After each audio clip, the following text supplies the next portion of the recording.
ساحل صاحب؟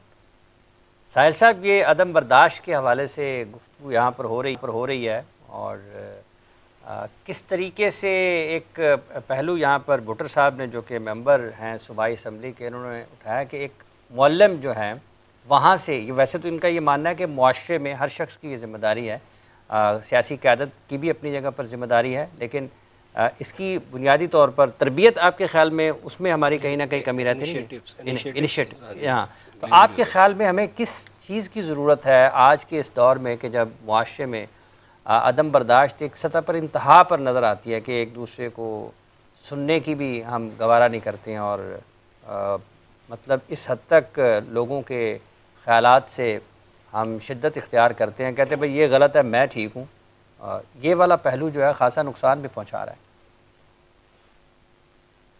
کیا دیکھیں، معاشرے کی تربیت جو ہے نا معاشرے کے بڑے ہی کرتے ہیں، اور بڑے کا مطلب یہ نہیں کہ امی ابو اور کلاس ٹیچر، بڑے کا مطلب ہوتا ہے جو رینکس میں بڑے ہوتے ہیں، جن کے جو پالیسیز اور پروسیسز جو ہے نا وہ ہر ادارے کے اوپر لاگو ہو سکتے ہوں، تو وہ بہت اطمینان سے سمجھیں۔ جس معاشرے میں اسلام نہیں ہے، یاد رکھیے گا، وہ معاشرہ پھر کبھی اچھا ہوگا کبھی برا ہوگا۔ اچھا ہوگا تو لوگ اس وقت کے فلاسفرز کو شعرا دے دیں گے، اور جو برا ہوگا تو اپنے آپ پہ یا ادھر ادھر کی خانہ جنگی لگتی ہے جو فلسفے کی۔ ایک پرماننٹ سولوشن صرف اسلام ہی ہے۔ اب ہمارے جو معاشرے میں اسلام کے جو پلر سیٹ ہوئے نا، ان پلرز کے اندر لوگ جب جاتے ہیں تو وہاں پہ چلتا ہے، وہاں پہ زیادہ خون ہو کے آیا ہوں باہر، وہاں پہ مناظرے چلتے ہیں تو گالی گلوچ چلتی ہے، وہاں پہ ایک بندہ اگر آپ کی بات نہ مانے تو لٹرلی کافر ہو جاتا ہے۔ تو جو چیز ہمیں بچانے کے لیے اللہ نے دی تھی، اس طرح کے ساری بے برکتیوں سے اور اس طرح کی تعفن کی فضا ہے نا، آپ بات ٹھیک کریں۔ ایک بندہ بات کرتے ہوئے ڈرنا شروع ہو جائے معاشرے میں، تو پھر کیا رہ گیا؟ اس معاشرے کی کیا اوقات رہ گئی کہ میں بولوں گا تو اگلے کو پسند نہ آئی تو وہ پھر لڑائی ہو جائے گی۔ تو اس کا سلوشن اسلام سے ہی لینا تھا ہم نے، مگر اسلام کے ایوانوں میں بھی پاکستان میں دیکھیں وہی معاملات ہیں کہ میں زیادہ بلکہ ڈرتے ہیں ہم پاکستانی مسلمان علماء سے بات کرنے میں زیادہ ڈر لگتا ہے یہ نا کفر کا فتویٰ لگ جائے یا میری بات پسند نہ آئے تو اور مسئلہ ہو جائے۔ ہمارے یونیورسٹی کے پروفیسر یا سیاسی لیڈرز، آپ ان سے پوچھیں ذرا کہ اصل میں کہاں پہ جو ہے نا ٹیرر جو ان کو آیا ہوا ہے دل میں کہ یار کسی خاص جگہ کے اوپر نو گو زون کہاں پہ قرار دی گئی، تو وہ کہتے ہیں اسلام کے ایوانوں میں نہیں ہم جا سکتے سر، وہاں بات چیت نہیں ہو سکتی۔ تو جس چیز میں سلوشن تھا، جس کتاب میں سلوشن تھا، جس کسٹوڈین شپ نے ہمیں علم دینا تھا، برداشت دینی تھی، وہ اگر عدم برداشت کے اوپر ٹھہر جائے آگے تو پھر نیچے کوئی نہیں بچا سکتا کسی کو، کوئی اچھی امی یا اچھے ابو نے کچھ نہیں کر سکتا بیچارے نے۔ وی ہیو اے سیویئر، اور قرآن از آور سیویئر۔ اگر قرآن پاک کے کسٹوڈینز پوری طریقے سے طاقت میں آ کے اس میسج کو جب تک خود پریکٹس کرتے ہوئے آگے نہیں پہنچائیں گے، سلوشن کسی اور فلسفے میں نہیں ہے۔ دیکھ لیے میں نے اسکینڈینیویا کے فلسفے بھی، اور دیکھ لیے امریکہ اور کینیڈا کے بھی، خود رہ کے دیکھ لیے، سامنے کچھ ہو نہ ہو، کدورت، گرج اور بغض ایک فطری امر ہے جس کو صرف اسلام نے ہی دھونا تھا۔ آگے بڑی بڑی قوموں نے ایک دوسرے پر چڑھائی کر دی ہے، کسی ایک جملے کے حکمران کو جملہ نہیں پسند آیا تھا۔ یہ تاریخ بھری پڑی ہے انسانوں کی اس بات سے۔ تو اگر کوئی پرماننٹ پکڑ جس چیز میں ہے تو وہ صرف قرآن میں ہے، تو یہ وہیں سے سلوشن آئے گا، اس کے علاوہ کسی اور جگہ پر سلوشن دیکھنا ایک صحیح لا حاصل ہے۔ ٹھیک ہے بھٹر صاحب، آپ کو لگتا ہے کہ جب ہم پارلیمنٹ کی بات کرتے ہیں تو وہاں پر بھی یہ سوچ پائی جاتی ہے کہ واقعی معاشرے میں عدم برداشت ہے؟ عدم برداشت تو نظر آتا ہے جی پریکٹیکلی۔ میں وہی تو عرض کر رہا ہوں کہ ہم ہمیشہ، ہمارا سب سے بڑا مسئلہ کیا ہوتا ہے، ایک ہم پاسٹ کی بات کرتے ہیں، دوسری ہم ہمیشہ مسائل کی بات کرتے ہیں، سولوشنز کی طرف نہیں جاتے۔ جب تک کوئی بندہ اپنی غلطی نہ مانے تب تک عدم برداشت کا کلچر تو ختم ہو بھی نہیں سکتا۔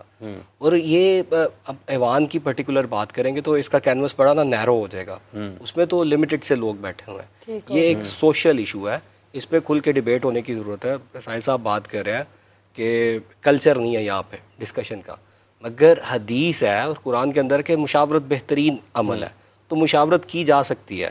اب یہاں پہ قرآنک ٹیچنگز کی جو بات انہوں نے کی ہے تو ڈیفینیٹلی وہ بھی ڈیریویشن تو پہلے امام سے پھر معلم سے اسی طرح سے وہ بھی ڈرائیو ہوتی ہے. تو رول الٹیمیٹلی ادھر ہی جاتا ہے. ہمارا کام کیا ہے؟ غلطیاں ہیں ہمارے سسٹم کے اندر، بڑی غلطیاں جن پہ امینڈمنٹس ہونی چاہیے.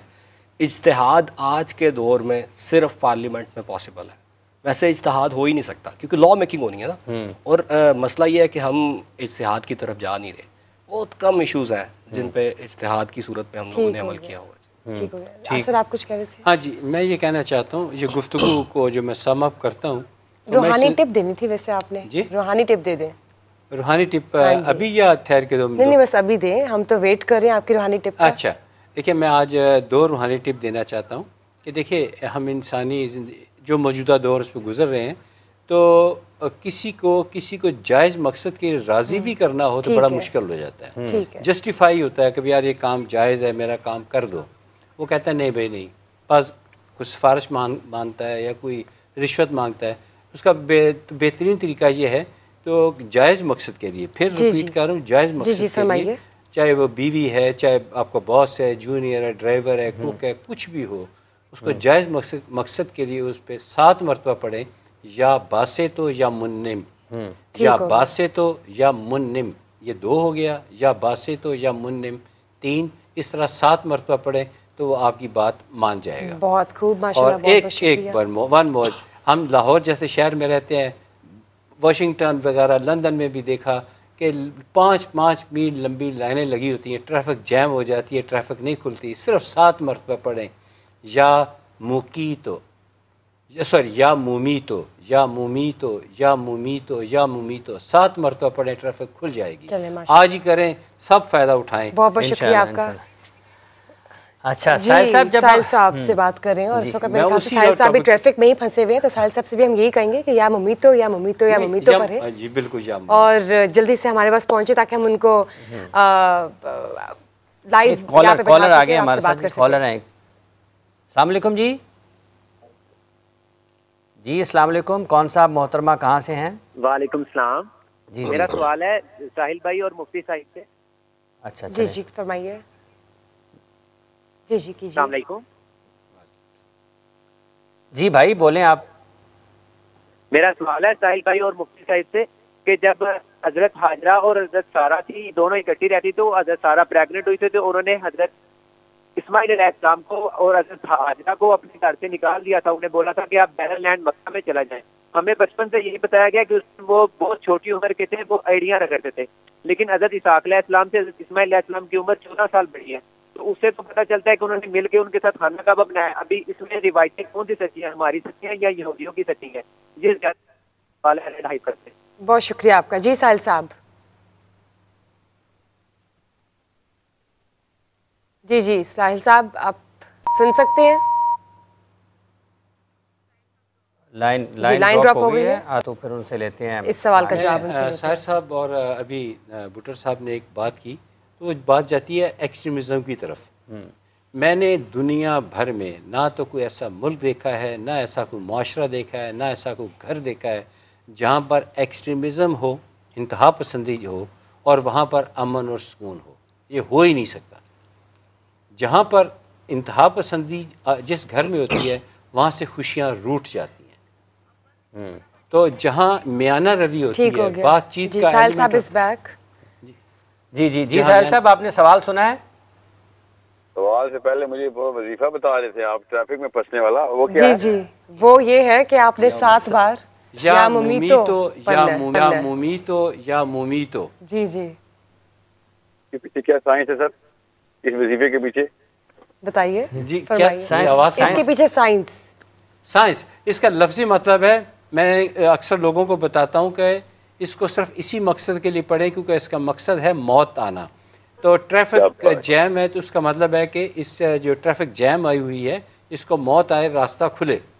تو یہ میں نے ہزاروں نہیں لاکھوں دفعہ پڑھا اور لوگوں کو بتایا اور یہ 100% کامیاب ہوا. آپ کو پتہ ہی ہے. آپ یہاں پہ یا فتح کیوں نہیں کرتے ٹریفک کھل جائے؟ آپ لوگوں کو مروا کیوں رہے؟ یا فتح بڑا ڈینجرس وظیفہ ہے یہ تو. آپ کا جواب مجھے پسند آیا.